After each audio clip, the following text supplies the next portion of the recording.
Hi everyone, Dr. Céline Gounder here. I'm the host of In Sickness and in Health. Poor health? It isn't random.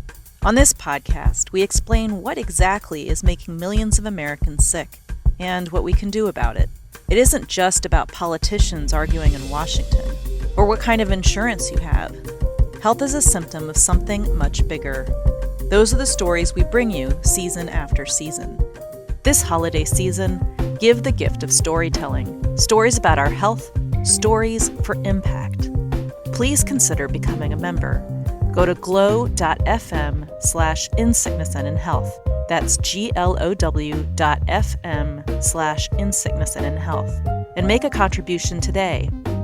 We're a 501c3 nonprofit organization, so your gift is tax deductible. Thanks for listening, and thanks for your support. Now here's the show.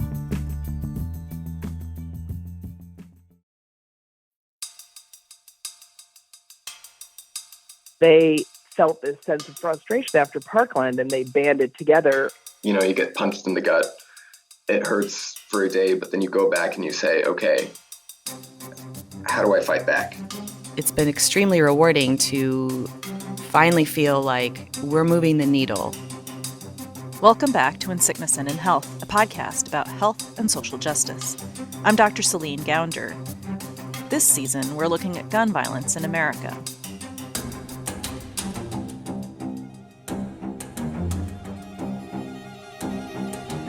When we started working on this episode, deer season was just wrapping up in Wisconsin. And that's a big deal for a lot of people. My high school shut down during hunting season because all the boys were gone. So we got 10 days off. This is Allison Volkman. She lives in Madison, Wisconsin. Allison was a fundraiser. She had her own business, and she had 2 young kids. Then in 2012, she and parents all over the United States heard the news coming out of Newtown, Connecticut. Here in Newtown, Connecticut, the site today of a mass shooting, and this time, gunfire aimed at elementary school children. Every moment, I hate to bring this up, but it gives me the sense of Columbine and just how massive the scope of this story has And they become. started hearing some banging, and the teachers told them that it was a lockdown. I was actually, I gotta say, surprised that kids knew what a lockdown was. I think that's sort of a sad statement. They'd practiced this before. Well, the bodies of those children are still in the school. 18 children died in the school, were dead on the scene. 2 more were taken to the hospital and died there. And When those 6 adults. Sandy Hook happened, my eldest daughter was the same age as the children who were killed. And I just remember the overwhelming urge of wanting to go to my daughter's school and get her. And I didn't go get her. I went to pick her up at the end of the day like everyone else did. And as soon as I saw her teacher, who was a young man of not yet 30 years old, a kindergarten teacher, I could tell in his face that he knew what had happened that day. And it was just a powerful moment of realizing that my feelings about my child and being scared as a parent, that he had parents too, and that there were teachers shot too that day. And that sort of began my journey in becoming involved in Moms Demand Action as a volunteer and participating in the different events that they had and in writing letters and in making calls and in really jumping into that space as a volunteer. How old were your kids at the time of the Sandy Hook shooting? Sandy Hook, my eldest was in kindergarten and my youngest would have been not even in, she would have been in preschool. But her kids were old enough to understand what happened in 2018 when 17 students and teachers were shot to death at Marjorie Stoneman Douglas High School. It was her daughter's gym teacher who explained what had happened. He wanted them to be prepared in case they were in gym class, and there was a code red. They knew what code reds were. They didn't know why they were doing them. They'd never gone to school without code red drills. A code red. If you don't have kids in school or work in one, you might not know about these. At the school Allison's kids attend, a code red is an active shooter drill. My youngest, when she was in kindergarten, actually kind of injured her arm because they were pulling a teacher's desk to barricade the door for the code red drill. They didn't know it was a drill. The principal would walk around and try to open the door because you had to have the doors locked. Well, the children didn't understand that. They thought it was the bad guy trying to get into their room. So at code red drills, we would always counsel our kids and just try to make them feel safe. They were scared. children preparing for what to do if a shooter comes to their school is the new normal all over America. My eldest, she's 13 now, but when Parkland happened, she was sick of it.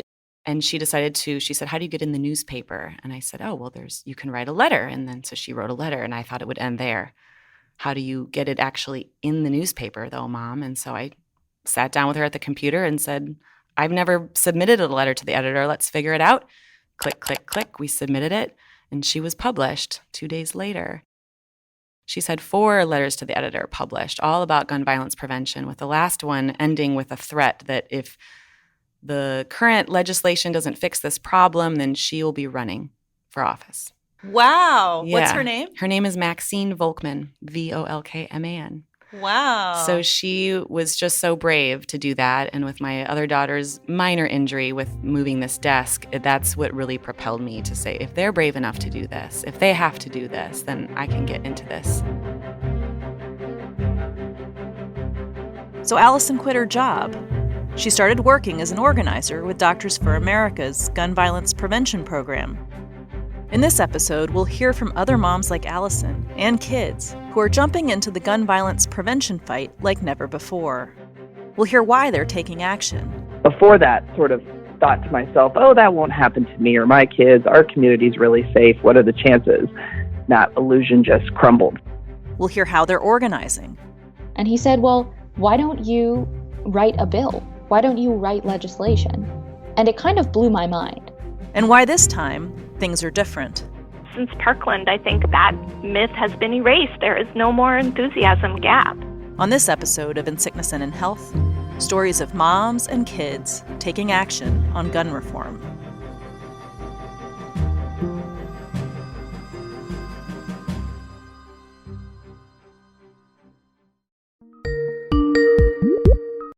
Hello? Hi, it's Céline Gounder calling. Is this still a good time to talk? Yes. Anneliese Dickman lives in Milwaukee, Wisconsin. She was working as a public policy researcher there when she heard the news one day. I have a daughter whose name is Avielle, and in 2012 she was in first grade. So when Sandy Hook happened, it felt very close to home. And then when the list of names of the victims came out, there was an Avielle. Avielle Richmond was one of the victims. And to have a daughter the same age, the same name, and where we live in Wisconsin is so similar to Newtown, it just felt like, we were spared. Anneliese decided she wasn't going to wait for something like Sandy Hook to happen in her community. My background, my professional background is in public policy research, and I just thought I should be able to help solve what seemed to be a very solvable problem, a problem of public policy. And I was working full-time at the time, but within 6 months I had left my job and started volunteering full-time for gun violence prevention efforts in Wisconsin. Moms Demand Action had just started. Anneliese created the organization's Facebook page for Wisconsin. She also started working with a group called WAVE, the Wisconsin Anti-Violence Effort Educational Fund. Honestly, my house has been the messiest house since I started working on this. I just let go of things that used to be really important to me and I decided aren't so important anymore. Sandy Hook inspired Anneliese to take action on gun violence prevention, but it energized the gun rights movement too. After Sandy Hook, gun laws in Wisconsin got much, much looser. Background checks, 48-hour waiting periods, all of these gun safety measures were repealed by the state legislature. In 2016, there was another bill in the State House to expand gun rights. This one would allow concealed carry on school grounds. It was so extreme that, and it, seemed like, how do we even have a chance of fighting this? So I just started calling and emailing people and saying, did you know about this bill?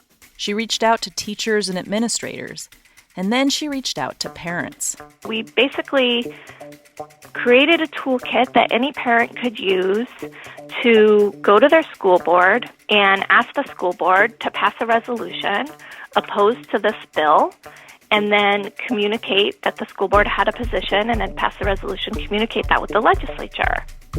It was amazing to see people all across the state just really become activists in their own backyards, talking to their, hyper-local elected officials about something, and those elected officials really listened and then communicated to their fellow elected officials in the legislature, and the legislature listened. It was exciting to see it happen, and it worked. The bill never got out of committee. When Anneliese first started volunteering for gun reform, friends told her it would be unlike anything she'd ever worked on before. It was different because the political wisdom, the common wisdom, held something to be true that really wasn't. And it was hard to disabuse people of that notion. They just had it so ingrained in their head that constituents are evenly split on this issue and one side is just so much more vocal and powerful than the other. And I could not get people to see that just wasn't the case. People were pretty unified on this issue and unified around the need for stronger laws. At the time, they called it an enthusiasm gap. Busting that myth that only one side is engaged and only one side cares and only one side votes is how we're making progress right now. Since Parkland, I think that myth has been erased. There is no more enthusiasm gap. A few years later, on the other side of the country, in Oregon, another group was taking action, and this time it was students. Okay, so my name is Penelope Spurr. I am 17 years old. I currently live in Portland, Oregon. I have been involved in the gun violence prevention movement for about 2.5 years now. I am Eli Counce. I'm a junior at Lake Ridge High School, which is in the Lake Oswego School District near Portland. Anneliese and Allison's journeys as gun violence prevention advocates started with Sandy Hook. For Penelope and Eli, that started on Valentine's Day, 2018. I actually came home from school early that day. I actually had a day off that day, February 14th. I was excited to enjoy my Valentine's Day, and I turned on the news, and when it hit. This situation at Marjorie Stoneman Douglas High School in Parkland, Florida, what the officials have described as a mass casualty incident. I'm subscribed to the New York Times, and I got one of those alerts. When I heard, I sat down, a little bit numb. I just remember my eyes being glued to the screen, and the only snippets that I remember hearing were the increasing estimated death toll. And then I saw the alert in my inbox that said, 17 dead in Parkland. And I kind of felt my stomach drop. Eli and Penelope felt helpless. They felt anxious. Was their school next? But they weren't alone. In the next few days, I was kind of hyper aware of how other students were responding, and I could start to sense this kind of mass motivation, mass sentiment. Then in those next few days, that's when I was talking to this mutual friend who set me up with Eli, and everything started to kind of, for lack of a better word, sort of fall into place. And it kind of just sparked that fire, I guess, that has kind of kept me and kept Students for Change sort of going throughout the past 2 years. Students for Change was a gun violence prevention group founded by Eli, Penelope, and other students from across the Portland area. The fact that we were just doing something after that instead of being sitting ducks. That was the real fear. That's why my anxiety started to decrease, was because we were going to change something to get it done. When the survivors of the Parkland shooting announced the March for Our Lives, students across the U.S. joined the more than 1 million protesters in Washington, D.C., by walking out of their schools demanding gun reform. Eli and Penelope wanted to do something too. The Lake Oswego School District does walkouts at various schools for various issues. And we've done them somewhat frequently in the past, and it just felt like not enough. So they aimed higher. They started a GoFundMe page, got donations from the community and students' families. They raised the funds to rent buses to take their case to the state capitol. In all, several hundred students from Eli and Penelope schools went to Salem to march, chant, and give speeches. We are the empowered youth! We are the empowered youth! Afterwards, we went into the Capitol building, and that's where we were all sort of in the rotunda, which is this big room right when you enter the Capitol building. And we all sat on the steps, and we met with Governor Brown, a representative for Kurt Schrader, who's our U.S. congressman, and our district representative, Andrea Céline, and our district senator, Rob Wagner. There was sort of a lot of like, we love what you're doing, continue the good work. To reach out to other students across the state. It's starting here. Fight the good fight, continue to use your voice. You are the generation. This is where it starts. So thank you, thank you, thank you.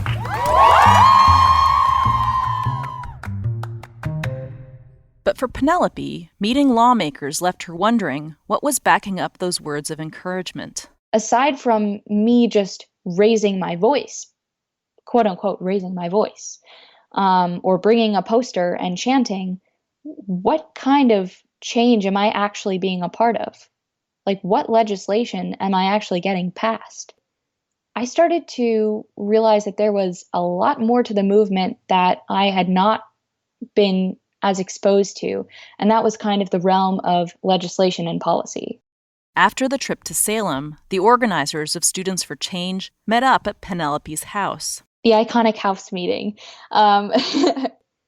We were all just kind of sitting around in my living room, and I think it was on a Saturday morning or something, so everyone was kind of, I guess, up and early, and we all kind of came together. It was totally informal. Informal, besides the state senator who dropped by, Rob Wagner. At the time, what it looked like was, how can we leave a legacy on this group and on this issue? And then part of it was like, hey, what are we going to be doing all the way up into next year and the year after that? And Senator Wagner, he kind of politely interrupted our discussion. And he said, well, why don't you write a bill? Why don't you write legislation? And it kind of blew my mind. I hadn't thought about that at all, because I kind of had thought of legislation as only being written and proposed by legislators themselves. So for one to tell me that I was capable of writing legislation was kind of mind-blowing for me. From there on, we started talking about our options. We could have proposed a ballot measure, but what we ended up deciding on was actually writing a bill that would be proposed several months later as SB 501. The bill the students wrote covered permit to purchase, limits on the number of guns and ammo that could be bought in a month, safe storage, limits on high-capacity magazines, and a 14-day waiting period. I also just want to mention one thing, that everything that was in the bill had already been passed in other states as policy. So in 2019, State Senator Rob Wagner and State Representative Andrea Céline sponsored the bill. Eli, Penelope, and other students went to Salem again, this time to meet with the head of the state's Judiciary Committee, Senator Floyd Przansky. Przansky was one of the first meetings throughout the day, and he was one of the more important ones, as it had to pass his Judiciary Committee. He, like I said, opened the meeting by immediately saying, I'm not really going to support this bill. One of the words he used was toxic. Almost word for word, he said, this is the most toxic bill in any legislature right now. And it kind of stopped us in our tracks, because it was really difficult to respond to that. There was just kind of this silence in the room. And for me, I was pretty embarrassed. I was pretty mortified. And I didn't know how to respond because this was someone who was giving us a really honest response. The bill was dead on arrival. It never got out of committee. SB 501 is currently rejected. For us, in the future, I think it's just continuing to make students understand that they have a voice, that they can control their environment, that they don't have to feel unsafe in school, and that they can say something if they do. I think really it's about instilling a culture where that's acceptable, where students feel comfortable talking about that anxiety, and where they feel invigorated to go out and change their circumstances. You know, their bill was enormous. This is Michelle Roehm McCann. She writes children's books. Michelle also lives in Portland. I mean, if their bill got passed, we would be in such good shape because it had everything we needed in it. It was amazing. Michelle, like everyone we spoke to for this episode, was frustrated by the never-ending gun violence and inaction by lawmakers. I feel like 2012 was kind of my personal turning point when that was the year my kids were 9 and 11, and we were at a family reunion in Aurora, Colorado. And that was when the movie theater shooting happened. And then later that same year, on December 11th, we had a shooting here in Oregon where we live at the Clackamas Town Center. And that's the mall that we go to. That's where we do our Christmas shopping. And so that also shook me up. Michelle had been active in Moms Demand Action after 2012. She also went to the Oregon State House in Salem to demand gun reform. But she was feeling frustrated with the glacial pace of change. I personally really wanted to do more, and I was struggling with well, what can I do more than what, anybody else is doing? I'm not an expert, but I had this epiphany, which is a stupid epiphany, but I'm like, oh, I write children's books. That's what I do. I write and publish children's books. I can write a children's book, and I can actually teach kids about what's going on, how did we get here? So Michelle wrote Enough is Enough, How Students Can Join the Fight for Gun Safety. It's part gun violence education, part political field guide. Almost every social movement began with young people in their teens and 20s. Shifts happen when young people get involved in these movements. So I don't believe the gun violence prevention movement is any different. Eli and Penelope were both featured in the book. Even though SB 501 didn't advance in the State House, Michelle says it's still an energizing example of what students can do. I feel like the things that I've seen the legislators voting on since that happened, there are pieces of their bill that are being pulled out and voted on. And so I feel like for kids to hold up a model of what we wanted, to ask for it and make demands about it is shifting things, and it is pushing politicians to make the right decisions. There's going to come a tipping point where it does go into the national arena. So yeah, that's how I feel about Eli and Penelope. They are very inspiring to me. I heard a similar story from everyone I spoke with in this episode. It was a story that started with a feeling of powerlessness. Yes, a feeling of paralysis, I suppose, with having young kids and having these shootings happen and not knowing what to do. I reached out to my teachers. I said, I feel a little bit hopeless, frankly. A little bit scared for my life. But then that feeling started to go away when they did something, no matter how small it was. I went from feeling really frustrated and angry and helpless to actually feeling a lot more positive about everything because I was doing something for the first time. It really is as simple as saying every time I get an email from, whatever group you decide to work with, or maybe all of them, to say to yourself, I make a commitment. Every time I get one of those emails, I will click the link and send the email to my elected official. That in and of itself makes a huge difference. I just want everybody to know that it's okay to take a small break from all of the stressors of life and to think about how you can change your environment for the better and who you can go to help you with that, because you're never alone. There's always somebody who is going to be there to help you. And I don't want anybody to feel as hopeless as I did at one point. As we discussed in our last episode, there was, for a long time, a passion gap between the gun rights and gun violence prevention movements. For a long time, the gun rights side had a built-in advantage, having tied their cause to core ideologies and beliefs and a broader sense of values. But for these moms, Sandy Hook, and for these students, Parkland, sparked something. What began as a feeling of helplessness and hopelessness transformed into energy and empowerment, a need to reclaim control over their lives and to fight for the values they hold most dear. Those badass moms and youth, they're our moral conscience, challenging us to do better. In our next episode, we'll hear from veterans. When it comes to knowledge of firearms, they're as expert as they come, and many are now joining the gun violence prevention fight. That's next time on In Sickness and in Health.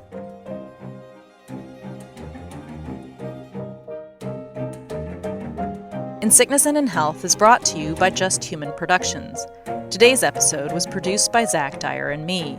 Our theme music is by Alan Vest. Additional music by the Blue Dot Sessions. If you enjoy the show, please tell a friend about it today.